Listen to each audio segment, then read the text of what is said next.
The Galactic Council's military observers had been studying human anatomy for months, their crystalline forms clicking in disapproval as they examined the data streams floating before them. Commander Zethrak of the crystalline hegemony shook his translucent head, prismatic light scattering from his faceted surface. "This cannot be correct," he transmitted to his fellow observers. "These humans, they have no natural armor plating, no chitinous exoskeleton, no energy shields. How do they survive in combat?" Sub-Commander Veltar, her own crystal form a deep purple hue, magnified the holographic display showing human soldiers. "Look at their skin, barely thicker than paper. Their bones, hollow and fragile compared to our diamond-hard structures. And they bleed this red liquid when damaged. It's almost primitive." The third observer, field analyst Quindoc, buzzed his confusion through harmonic frequencies. "Perhaps they compensate with superior technology? Surely their armor must be remarkable to offset such vulnerability." The human liaison officer, Captain Maria Santos, had been standing quietly in the corner of the observation deck. Her uniform was simple. No gleaming plates, no energy barriers, just fabric and determination. She cleared her throat. "Gentlemen," she said, her voice carrying easily through the universal translators, "I think there might be some misconceptions here." Zethrak turned his attention to her, light refracting through his form.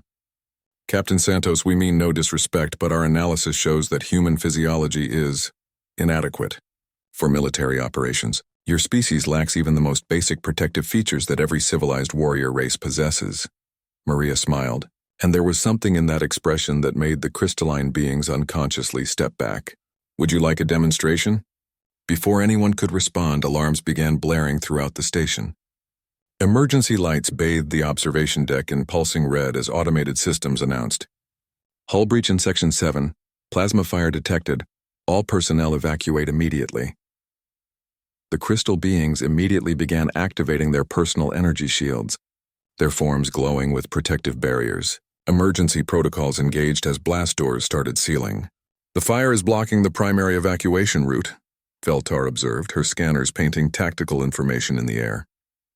"The plasma fire is reaching temperatures of 2,000 degrees Celsius. Even with our shields, we cannot traverse that corridor safely."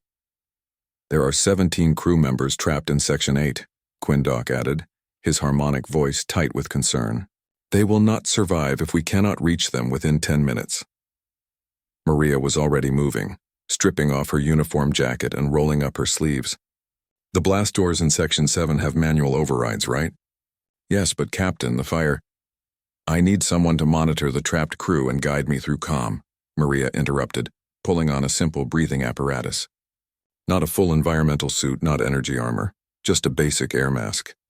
"Can you do that?" Zethrak's crystalline form flickered with disbelief. "Captain Santos, you cannot possibly survive in there without proper protection. The temperature alone would shatter our shields after prolonged exposure." Maria paused at the sealed blast door, her hand on the manual release. She looked back at the three observers, and her grin was absolutely feral. "You want to know the secret about humans?" she said, yanking the manual release. The door groaned open, revealing a corridor filled with roiling flames and superheated plasma. "We don't survive in spite of our weaknesses. We survive because of them." Without another word, she plunged into the inferno. The crystal beings watched in horror and fascination as their sensors tracked Maria's progress through the burning corridor. She moved with purposeful determination, her body temperature spiking as she navigated around gouts of plasma fire. "Her skin is literally burning," Veltar whispered in shock. "How is she still moving?" "Pain tolerance off the charts," Quindoc observed, his instruments working frantically. "She's actively taking damage, but she's compensating, adapting her route in real time." They watched as Maria reached the manual override for the next blast door, her hands visibly blistered as she worked the controls. The door opened and she disappeared into an even more intense section of the fire. "Captain Santos, respond," Zethrak transmitted urgently. Her voice came back, slightly breathless but remarkably steady. "Still here? Can see the trapped crew. Working on the final override now." 8 minutes later, Maria emerged from the fire carrying an unconscious crew member, a delicate Etherian who would have died instantly in those conditions. She made 4 more trips, each time returning with survivors, her simple uniform charred and her exposed skin angry red with burns. As the medical teams rushed to treat both the rescued crew and Maria herself, she waved off the medics trying to examine her burns. "I'm fine," she insisted, though her hands were clearly damaged. "It's just heat. Humans have been walking through fire since we learned how to make it." The crystal being stood in stunned silence as Maria finally accepted a basic medical patch for her hands. She looked at their shocked forms and actually chuckled. "You see," she explained, flexing her bandaged fingers, "you've been thinking about this all wrong. You look at us and see weakness, soft skin, vulnerable organs, fragile bones, but what you're really seeing is adaptation." She gestured toward the still smoking corridor. "Our skin burns, yes, but it also heals. Our bones break, but they grow back stronger. We feel pain, but we can choose to ignore it. We bleed, but we keep fighting."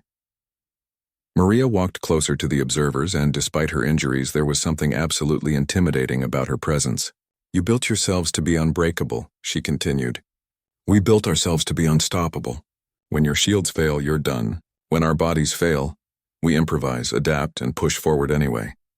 She paused, looking each crystalline being in their optical sensors.